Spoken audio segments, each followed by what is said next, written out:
Jamie Santos po ng GMA Integrated News at nandito pa rin po tayo ngayon sa may People Power Monument kung saan ang sitwasyon po dito, nilagyan po ng barikada para po yung mga magbilalahok po sa rally ay hindi po sila makakasagabal sa takbo ng trapiko dito po sa bahagi ng EDSA. At kung makikita nyo po sa aking video dito po sa aking gilid, nagkakaroon po ng bahagyang pagbagal sa daloy ng trapiko dito po sa tapat ng People Power Monument dahil po yun pong bus carousel lane ay ginawa pong 2 lanes para bukod po sa mga bus carousel na dumaraan dyan ay nakakaraan din po ang mga private vehicles. Dahil ito po,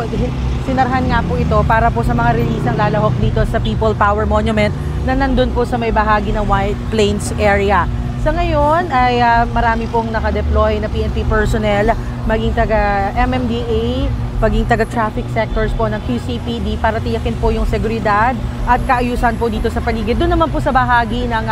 bus carousel lane ay may mga taga-saik pong umaalalay sa mga motoristang dumaraan doon dahil nga po may mga bus din pong dumaraan din doon sa area na yon. Muli, ako po si Jamie Santos ng GMA Integrated News.